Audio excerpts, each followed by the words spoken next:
There's an episode from Victorious that is not talked about enough, and for the most part, the gang is stuck inside waiting overnight for a sale. That might sound boring on paper, but it's actually very entertaining. The reason why the kids are even at a warehouse is because Trina told them about a huge sale, but in typical Trina fashion, things take a wrong turn. When Trina told the kids about the sale, it seemed that no one else knew about it. But when Tori and the rest of the gang arrive to the warehouse, they see a huge line of people. Not wanting to wait in the huge line, the kids find Sinjin and Burf, who are in a good spot in line.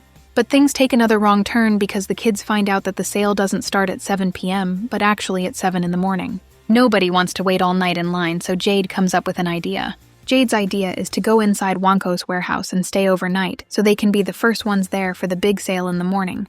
The kids go inside and decide to hide in bins while the store closes. When the doors close and everyone leaves, they come out of the bins and move around, but they quickly find out the store has security cameras and even alarm lasers. The lasers will notify the police if anyone touches them, so the kids start planning. They measure the height of the lasers to slide someone under them so that person can go and turn off the lasers. The person they decide to send is Robbie because he's flat and skinny enough. They slide him under and Robbie goes to find a way to turn off the lasers. While Robbie is looking, he ends up running into two twins who are planning to rob the place. Robbie actually starts hanging out with these robbers mainly because they think his walkie-talkies are cool. Because Robbie gets distracted and hangs with the robbers, the rest of the kids get antsy. Trina needs to pee, Jade is hungry, and Andre is freaking out.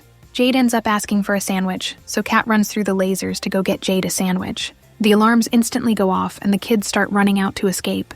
They put bins over their heads to cover their face when running out. The robbers want to hold Robbie hostage, but Andre and Beck push them and it allows Robbie to run out with the rest of his friends. Surprisingly, this isn't the first time the Victorious kids are locked in somewhere altogether. It's happened 4 other times: Survival of the Hottest, Locked Up, Terror on Cupcake Street, and The Breakfast Bunch. The episodes where they were all together under the same roof always turned out entertaining and funny. Something funny is that I guess in the United Kingdom, this episode is renamed to The Warehouse. The episode is named differently out there because wanking is a term for masturbation. The episode is also heavily edited to remove all uses of the word Wanko, and any sign that says Wankos is censored.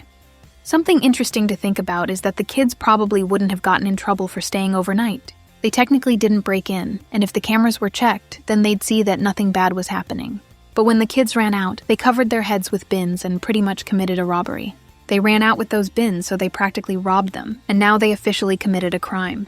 It's funny that they would get in more trouble for stealing the bins than for sneaking in. Overall, this episode is really entertaining, regardless if it spends majority of the time in one location. Comment down below if you enjoy this episode as much as I do. Leave a like if you enjoyed today's video, subscribe for more, and turn on post notifications so you don't miss an upload.